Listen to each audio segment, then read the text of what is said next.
Hey, this is Mass X with a brand new One Punch Man, the strongest video. And yes, Garu, SSR Plus has arrived. In the background, you're seeing my polls. They actually went pretty damn well. So we're going to talk about this character, and then I'm going to show you my build, and then we're going to do some fun testing with him.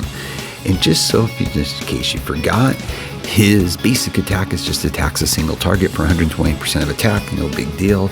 Then you've got his ultimate, which deals 5 combo attacks to all targets, dealing damage by 120% attack.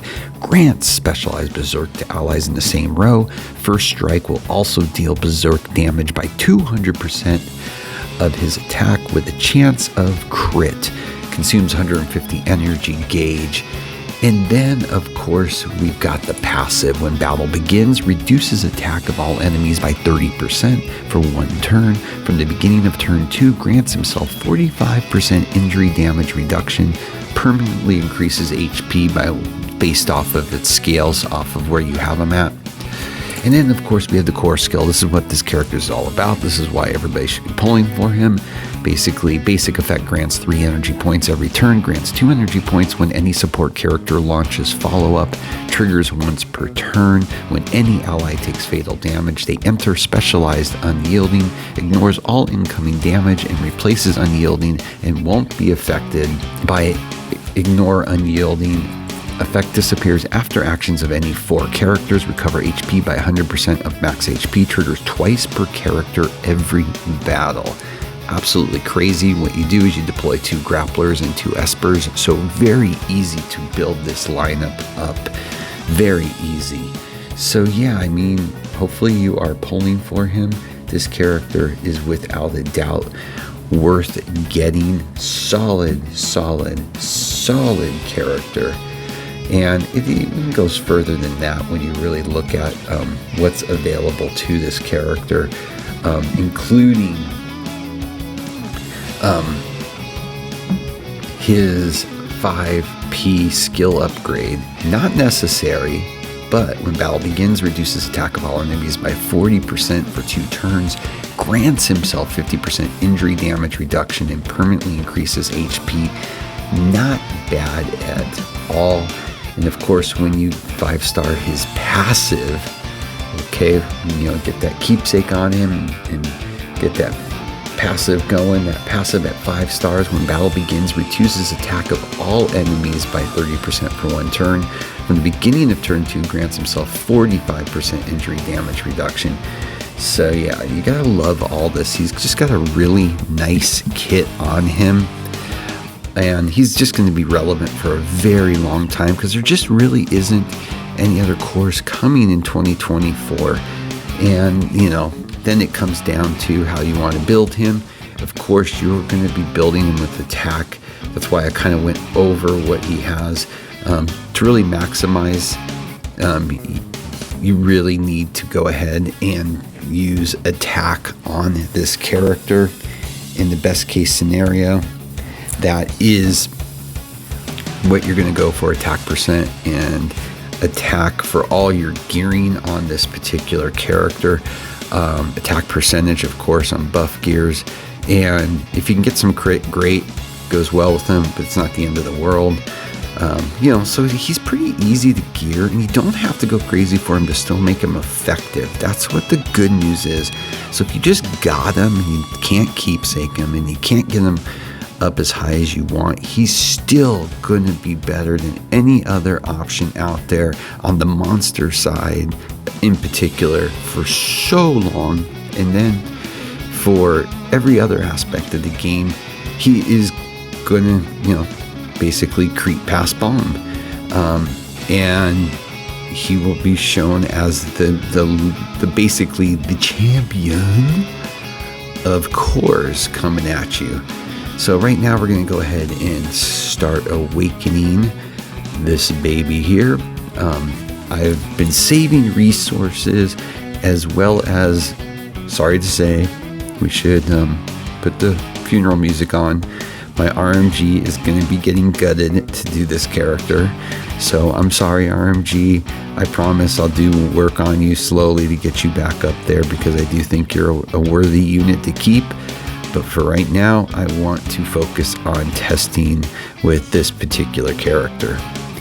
So let's go ahead and get him moving upwards.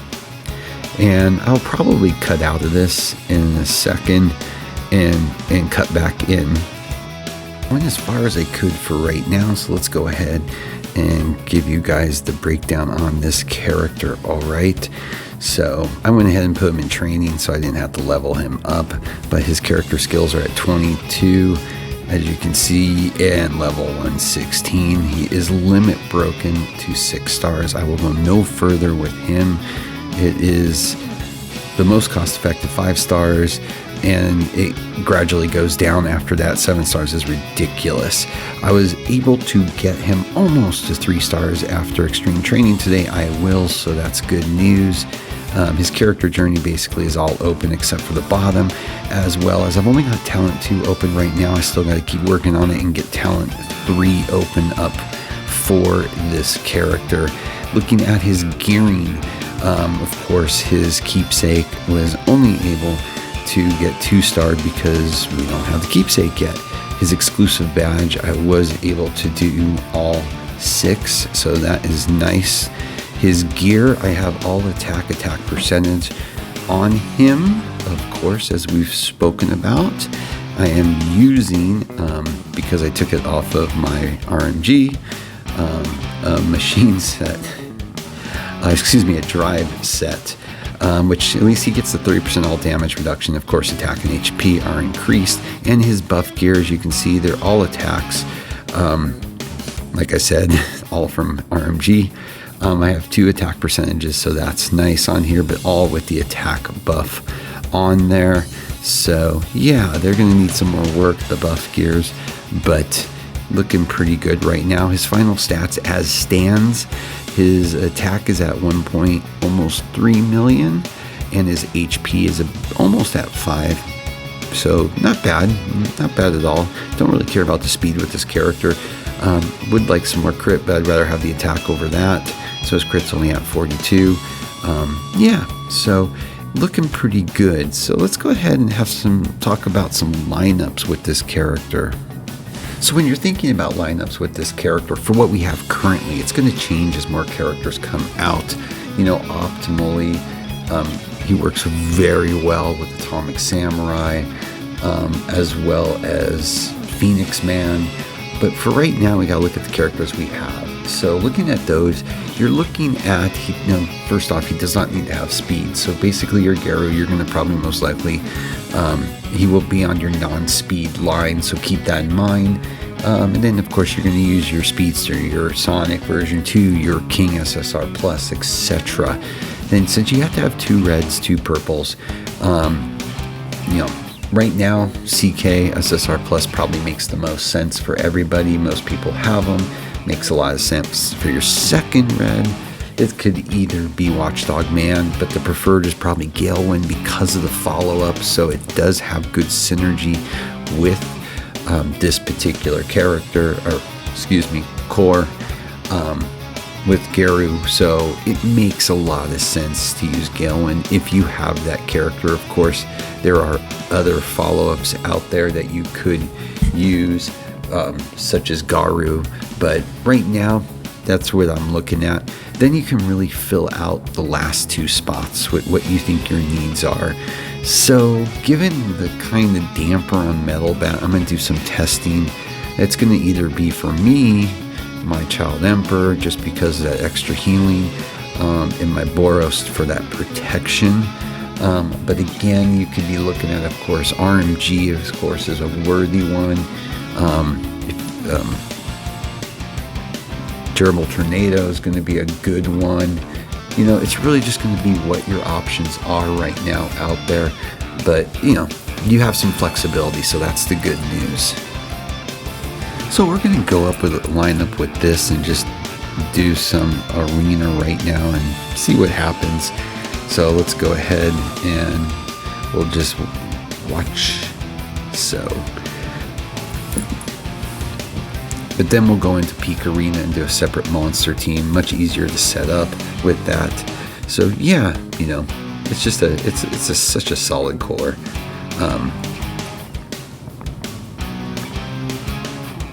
So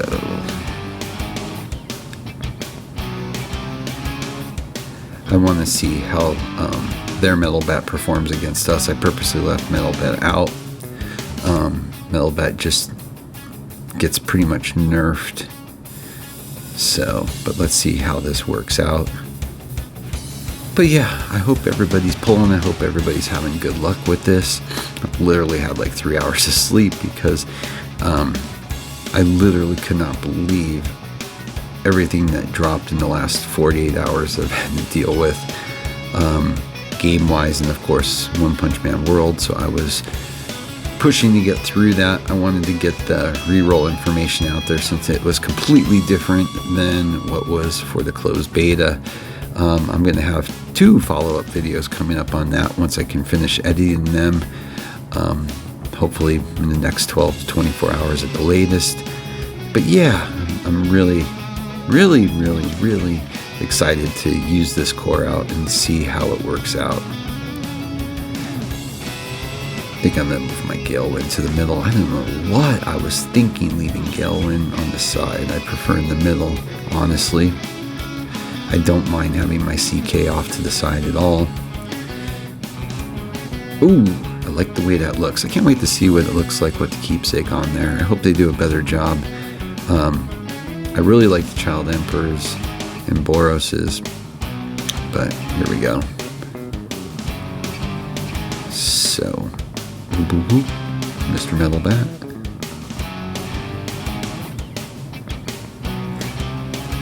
And you're going to notice gameplay is going to take a bit longer now with the advent of this core, but that's okay. It's going to help out a lot though too in other aspects of the game, especially some of the boss battle types. If you're having any problems living, this is going to assist a lot over our prior cores. Boom, boom, boom, boom, boom, boom. So this is almost over. Then we'll go do a Peak Arena with just the monster setup. But as everybody gets theirs build, and of course when we get some more cross-server action, we can get some more and better testing videos.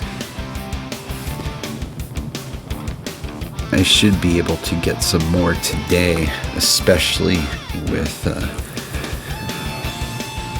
once these things get built up. All right, boom. Now we just gotta wait for CK to go bye-bye. Come on, let's say goodbye to CK. But yeah, let me know your thoughts on this. And hey, if any of you have tried out One Punch Man World, as much of a bummer as it was about the infinite reroll now being a paid step up and not really available to free to play, I'm doing one of my videos is to talk about that it shouldn't deter you, because one of the beauties of this game is you can pretty much do anything in this game with almost any character. You don't have to have all the SSRs, and the fact that they're giving you 2 SSRs if you're playing the first week, basically, the Genos, which is excellent, and the one after the 7-day, which could be one of a few, you're set. You don't have to worry about not being able to do that summons. So that's the good news, because quite honestly, I think they've really improved it since the closed beta. It's running incredibly smooth. Some of the characters I've worked with so far, I think they've done a really good job adjusting, so the characters really do, you don't feel like you have necessarily a complete dud out of the whole pack, except for one. I'll leave that for the actual One Punch Man World video. My God, if I have to talk any longer, I'm going to lose my voice. This is taking way too long to finish up. All right.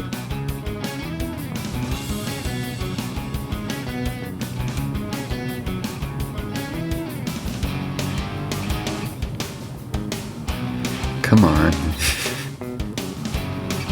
Can we get the kill now, finally? Not yet. Oh my gosh. Oh my gosh. Like I said, it's gonna be long stretches with some of these games. Oh boy. But as you can see, it's pretty obvious how good the core is, and it was nice to play with someone else that had one. Now with the monster team, you know, it gets a little bit more interesting. I'm most likely going to take RMG out, I think, and I'm probably going to put someone who I think will assist more. Not that I'm saying that she's bad. She's going to help a lot. But right now I gutted her, so she's not going to be nearly as good. I think there's quite a few options out there for the all monster team. You know, most likely most people will be doing, of course, Galewind, and Geryu, of course, and your CK, so that basically leaves you one more purple and two anythings. So of course you're probably using your Sonic, so now that leaves you two spots. If you have Boros, not a bad choice. You know, so it's pretty flexible. That's what makes it nice. So let's go ahead and play one game with this. We'll just go ahead and play just to see how it rolls this time. So as you can see, pretty straightforward. Looks very similar teams for the most part, besides one character.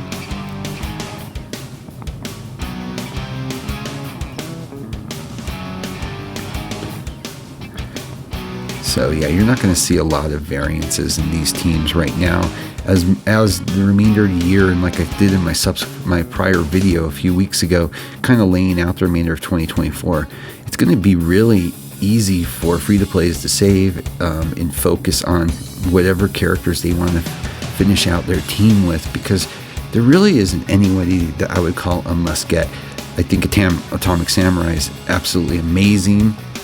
I think Phoenix Man is really interesting and has a really good synergy with the Geryu core, but you have so many options out there. It'll be really interesting to see how this plays out.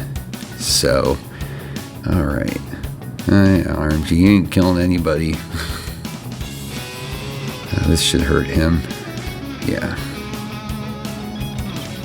I like the pick up and just throw down by the SSR plus Geryu. I like that. I think that's cool. All right.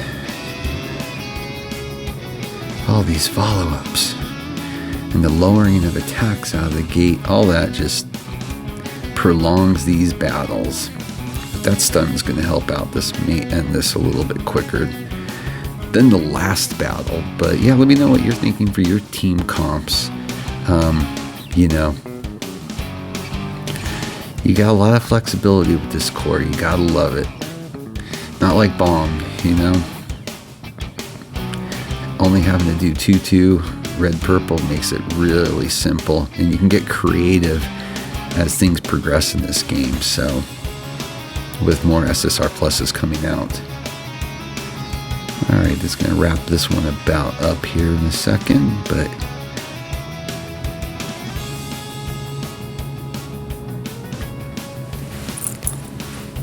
I think this pretty much proves its point of really why you should be getting this. Quite honestly, I've always said all along since day one, core characters you should always get, period, end of story. Even if you're not going to build them up, you want to have that flexibility. You never know when a core might come back, or if you leveled up enough, you know, it just can be really freaking strong for you. Alright, now we just have to deal with the tanky CK. Always takes a while with CK. Ooh, Geryu held up. Nice. I'll take that. I don't know if RNG will. Surprisingly, still did. I didn't know how many times it was attacked before this. Let's put the kibosh to this one. Ugh. Doesn't that kill you when you see your opponent CK just go right back up? And you're just like, oh, I thought this game was done. It fucking cracks me up. Oh my goodness. Come on. Like I said, long games. I think there'll be a lot of skipping going on with people at times, especially if they're pretty sure they won. So instead of belaboring this video for any longer than it needs to be, I don't know why anybody would want to be still listening to this right now. You probably muted me out anyway if you're watching it. So, oh my god. It just kills you. Freaking, you gotta love CK SSR Flush. You gotta. It really is just a crazy unit when it's all said and done. Metal Bat was fun, but CK is really, he's just it. All right, that puts that kibosh on that. So please like and subscribe. As always, have a great day.